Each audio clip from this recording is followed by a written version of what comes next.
Bom dia a todos. É um prazer estar aqui com todo mundo, celebrando esse 10º Dia Internacional do Angedema Hereditário. E, realmente, então, como que a gente vai pensar, identificar a doença, né, o angedema hereditário? Como vocês sabem, muitos de vocês vão se identificar com o que eu vou falar, como uma doença rara e muitas vezes desconhecida, não só pelo público leigo, mas mesmo pelos profissionais de saúde. O paciente muitas vezes fica 10, 15 anos aí, desde o primeiro sintoma até ter seu diagnóstico confirmado, né? E a primeira coisa importante é justamente diferenciar o edema do angedema de outros edemas. Existem diversos edemas na medicina. Você pode ter um edema porque tem problema no coração, você pode ter um edema porque tem problema no rim e por aí vai, mas o angedema é justamente um inchaço que é localizado, ele é desfigurante, muitas vezes ele é assimétrico, por exemplo, quando ele pega a boca, ele pode começar no lábio superior, no lado direito, depois vai para o inferior, do lado esquerdo. Então, depois, quando a doença está mais avançada, a crise mais avançada, pode acometer toda a face, mas ele tem essa característica de ser localizado, assimétrico e muitas vezes deformante, né?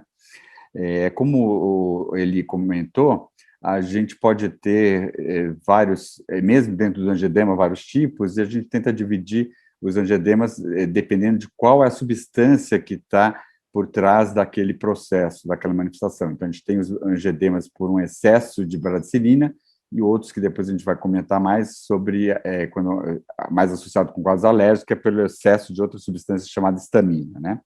E quando é esse excesso de bradicilina, a gente pode ter esses angedemas em várias localizações, mas talvez as 6 mais comuns que a gente costuma comentar é na face, dentro da boca, que a gente chama de orofaringe, na laringe, daí uma das preocupações da doença, porque pode levar à asfixia.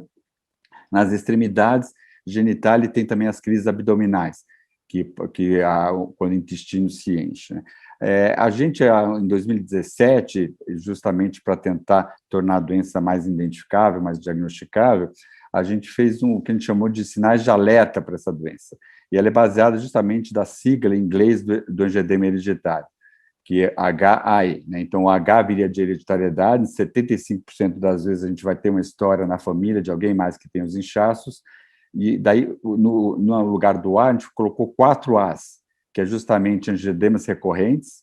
Esses angedemas muitas vezes acometem o abdômen, isso é uma diferença de outros tipos de angedema. Por exemplo, quando você tem um angedema associado à alergia, você não costuma ter crises abdominais. Você tem ausência de resposta ao tratamento comum para outros tipos de angedemas associados às alergias, vocês já devem ter passado por isso, precisam no ponto-socorro e não fazem um tratamento adequado, baseado no angedema hereditário.